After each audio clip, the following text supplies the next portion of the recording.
Hey there, Shy One. Should you be watching this? How do you know if you should be watching this? Let's see if the following questions will resonate with you. Well, if not, you should just get out of here. There's a lot of life to live. Go out, have fun. So let's start with question one.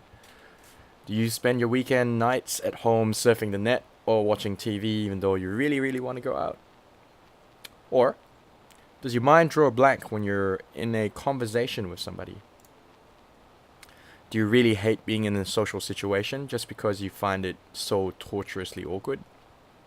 And then because of that, just decide to stay at home and spend too much time watching TV or surfing the internet? Do you find yourself being left out in conversations all the time amongst people when you actually get out there? And when sometimes you actually decide to say something, everybody just ignores you or looks at you awkwardly. Have you found yourself frustrated with yourself after having an incredibly awkward encounter with an attractive member of the opposite sex? Well, I know I have before. And then after that, you kind of kick yourself and start feeling totally inadequate and worthless and unattractive. Or do you feel a high level of anxiety and awkwardness when you speak to your colleagues and superiors at work? And then sometimes they just think you're not very good at your job, or worse, leave you out and make fun of you and pass you up from promotions. It's not very nice, is it? So yeah, if you answered yes to any of those questions, welcome. Keep staying with this presentation. My name is Chai, by the way. And we're here because I get this question frequently, saying that I keep running out of things to say. How can I be the guy or girl who can hold a conversation for hours and always be interesting? Or how can I keep a conversation going? So I thought I'd do this video to teach you one tactic to how you can never run out of things to say. Actually, I lie. I'm gonna give a bonus. There are gonna be two tactics to teach you that make you able to have a conversation that lasts forever and ever. So who am I? My name is Chai. I like to use this big word called social strategist. Makes me feel fancy and pretty smart. So I run a free shyness and social anxiety group on meetup.com for the people in Perth, and I have currently 1,100 plus members. I'm pretty impressed myself. My other things I do, I'm also a medical doctor, and I also am a semi-professional bass player, singer, and I can play acoustic guitar and do some rap as well. I'm passionate, and I'm highly random. Show you my picture.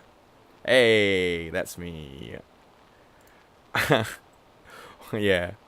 Well, I just got put up my friend who photoshopped me.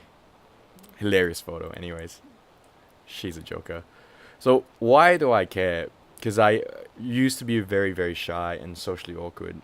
And in the last 10 years or so, by some amount of luck, stumbling upon many good people, reading many good books, having many opportunities, working very, very hard on myself, I've actually changed myself around. And I'm pretty cool now. I think so, anyways. Look at me again. Hey. So, at this point, I want to be real with you. I actually don't see a point in hiding things from you, cheating your feelings, or manipulating you to trust what I have to say.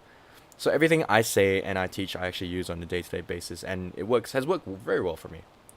And it's helped change me into a really highly self-confident and self-assured social character. And many people who used to know me when I was very, very shy don't recognize me anymore, and they always ask me, hey, what happened? Because I am just completely different these days. I am still me, but I am much better me than I was ever. I don't guarantee that anything I say will work for you 100% of the time, but it might work. What I can guarantee, though, is that if you don't do anything about your life, nothing will actually change. I am so willing to put my money on that.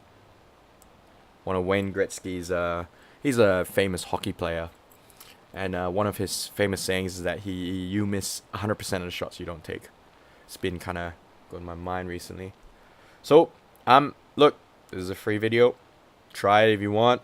If you don't want to, I can't really help you there.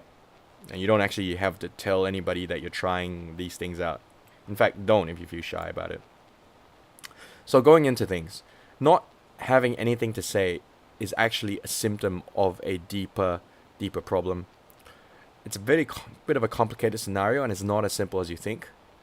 In essence, there are fair few problems, and I'm just gonna list them out here. Okay, you care too much of what the other person thinks. You want so badly to be nice and interesting and to impress the other person. You don't feel that you are interested. Well, I think it's a typo. Well, you don't feel like you're very interesting, and you don't feel like what you have to say is significant or important to the other person. You want something of the other person.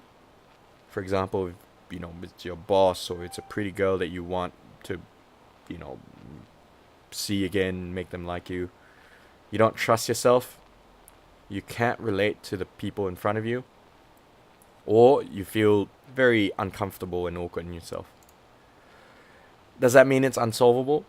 Look, I won't lie to you. There are a lot of things in the background that you can solve, but will take some time to get there.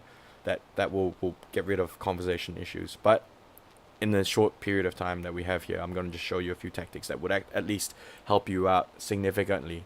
And when you get used to talking and find out that you actually I'm pretty interesting, you can probably, get someone solve some of these issues. So going into it, conversation chunking. It's a method used by myself. That was taught to me by an NLP practitioner.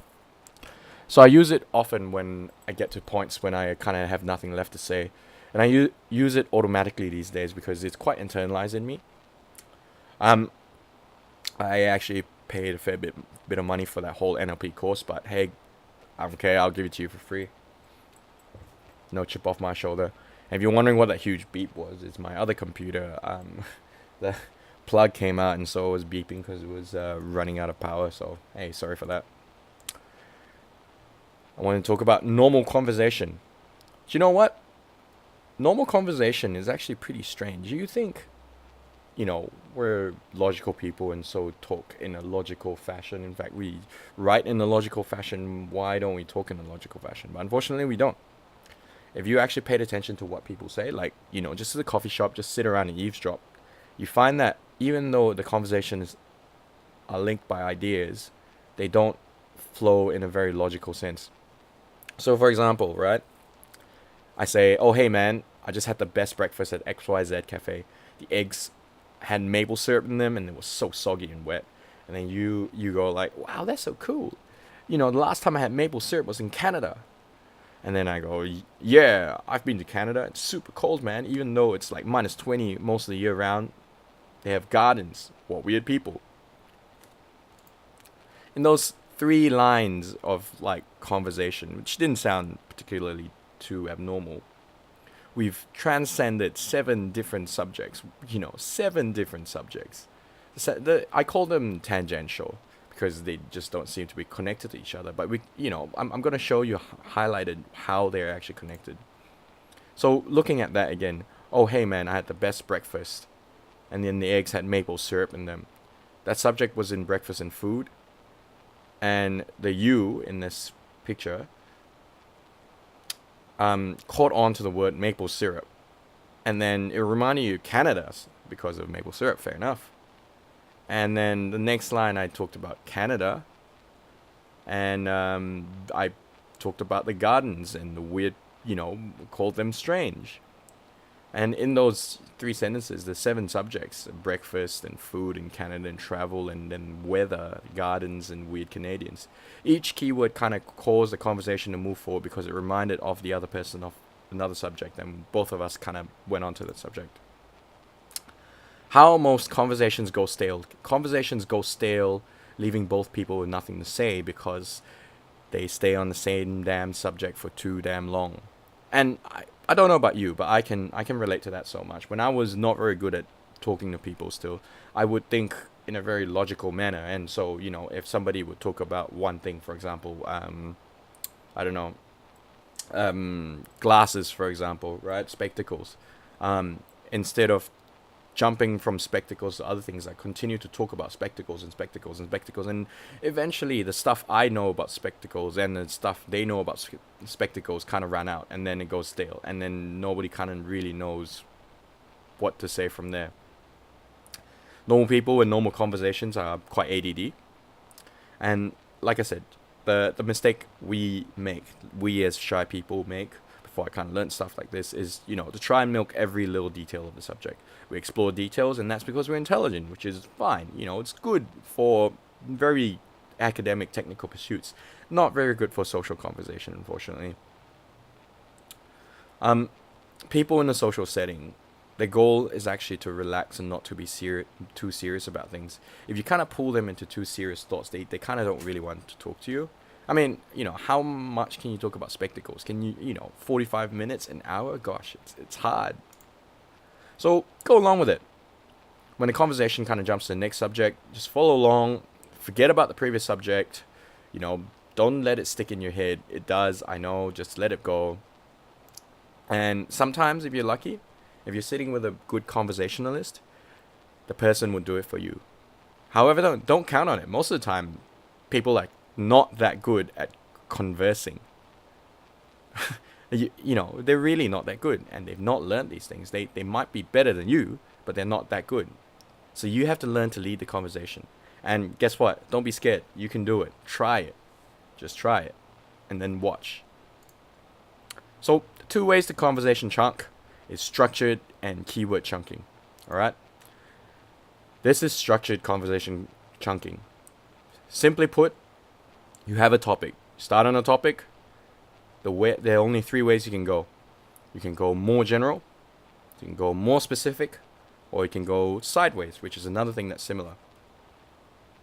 For example, if we use the topic of cars, we can make it more general and talk about transportation in general, or we can go sideways and talk about either buses, boats, or trains, or we can go more specific and talk about specific brands like BMW.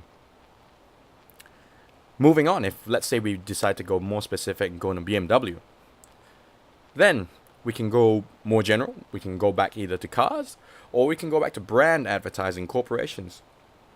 We can go sideways and talk about another brand, Audi. Or we can go more specific, like talking about the BMW engine, or the paint job, or the different series, 3 series, 5 series. We'll take another one.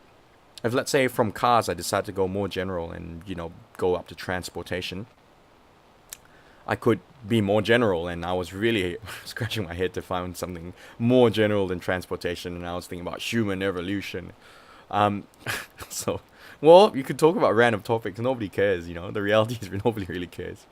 Or you could go sideways into agriculture, or you could jump down and be more specific in transportation. Go for trucks. Is that quite clear? Is that quite clear? It's not too hard, is it? And with this, you can keep going on and on and on and find yourself in different subjects. And because you keep jumping to different topics, you find yourself having a long and more flowing conversation. The more natural way to do things is what we call keyword chunking strategy. And it's actually my favorite way to do so because, I think I'm a bit ADD. And my mom thinks I'm a terror when I was a child. So that example I actually gave you was an example of keyword chunking. In essence, you find a keyword.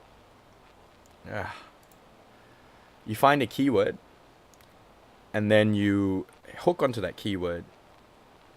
And then that keyword gives you a few ideas that you can hook onto. A bit vague, but let me give you the example again.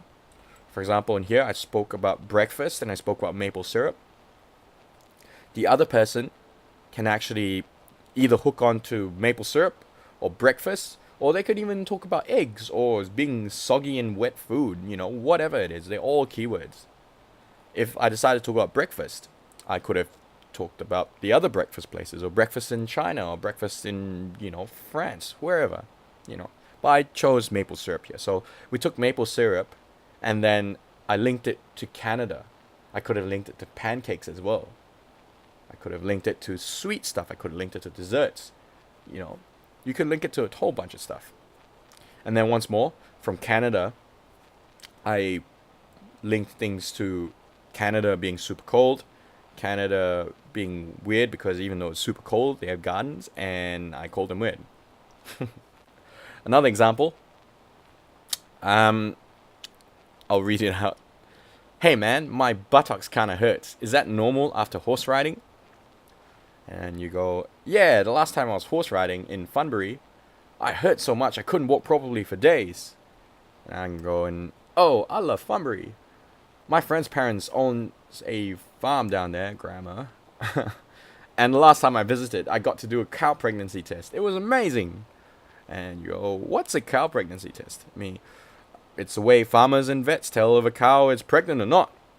And, you know, from here, you could go vets something, or animal something, or pregnancy something. Look, keywords are awesome. I love it because there's so many things that can come out, and it's more spontaneous, and in fact, even less logical. The difficult thing about it is that you kind of need to be used to this, and you kind of need a bit of practice, because just because I use a keyword doesn't mean you can't, if you don't have the ideas of if you don't know about the keyword, you can't actually add on ideas to it. For example, if I spoke to you about medical things, you can't, like I spoke to you about the last, specific appendectomy I did, and you have no idea what appendix is, so you can't actually help out there. And that's why I use structured when I run into trouble. So you can kind of use one or both or none at all. I kind of use both. Keyword chunking is my favorite. Although, that being said, sometimes you inevitably run out of things to say. That's when I jump into structured chunking, and I find myself being able to muster out of, get out of the situation and have a long flowing conversation. I've had so many long conversations and going on and on and on that I have to just kind of stop consciously myself, otherwise it wouldn't end. And also because I'm tired. So I've put there, use with caution. You might be described as a very interesting character, and on many occasions I've been described as a very interesting character. And look, this is one of my secret tricks of being very, very interesting, because in essence, having a conversation is less about the stuff you talk about, less about the content, but more about the emotions involved. Content still matters because it's the vehicle, but hey, let's not talk about those complicated things. I actually put it there as well. Look, when you realize that being interesting is less about the subject matter compared to the way you actually say things, the closer you are to becoming conversation master. Able to make friends, connect with whoever you want, and whenever you want in any form of social scenario. So, thanks, man. I hope you actually have enjoyed watching as much as I enjoyed making this for you. If you're serious on improving your social skills and getting rid of your awkwardness and shyness, then you probably want to have a look at my brand new course called the Sociability Bootcamp. And I think it might be a good fit for you, actually. So this course is really helpful to you because it not only gives you a complete roadmap on how to start, continue, and end the conversation with anybody, and come across as highly interesting and cool and accepting, and being accepted into the group. You also have a chance to practice there and then, and each goes go along, and we'll do many exercises to make sure that you have a good understanding of things. So before you get this, let me tell you what this course entails, so you know whether that's right for you.